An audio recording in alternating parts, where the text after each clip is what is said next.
सुना, मैंने तुम्हें बताया था ना कि मैंने घर में एक नई काम वाली रखी है। हाँ, तुमने कहा तो था। कहाँ है वो? मिलवाओ मुझे। अरे हाँ, मिलवाता हूँ। शांति, शांति। भाई साहब।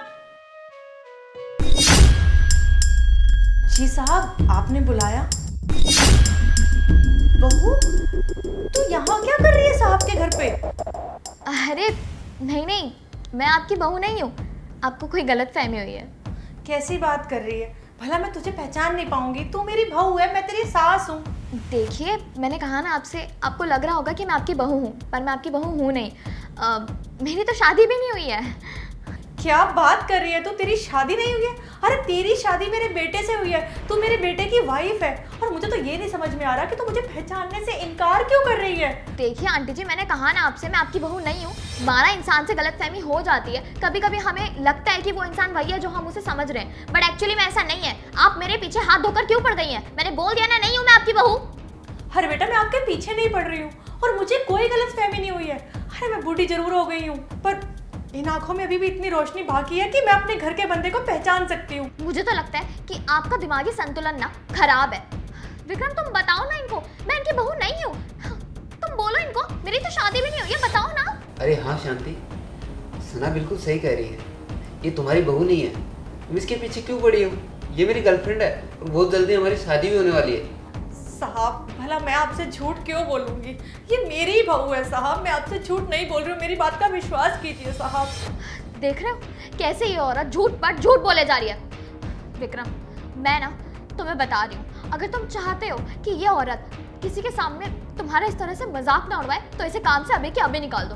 क्योंकि आज ना इसने मेरे सामने तुम्हारी बेइज्जती करवाई है, कल को तुम्हारे दोस्तों या फिर किसी और मेहमान के सामने तुम्हारी इंसल्ट करवाएगी ये। तुमने बिल्कुल सही कहा था ना, इसको इस घर से निकाल देना चाहिए।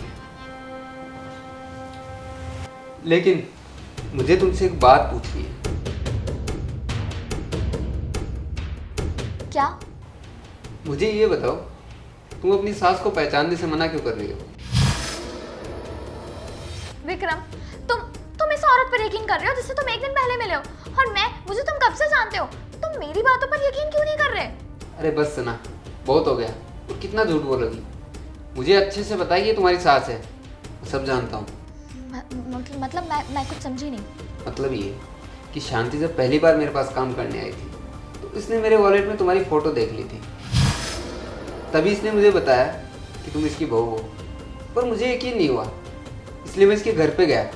घर पे जाने के बाद इसने मुझे तुम्हारी शादी का एल्बम दिखाया, और तब मुझे यकीन आया कि तुम आज तक मुझसे झूठ बोलते आई।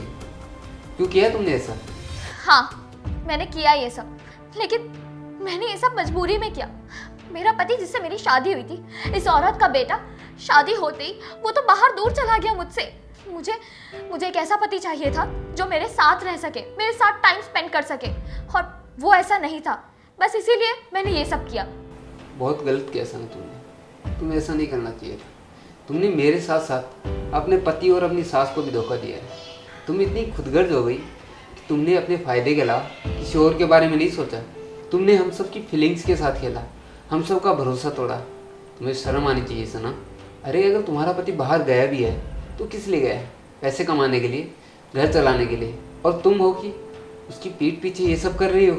तुमने उसकी ज़िंदगी बर्बाद कर दी सना, और साथ साथ मेरी फीलिंग्स के साथ भी खिलवाड़ किया है।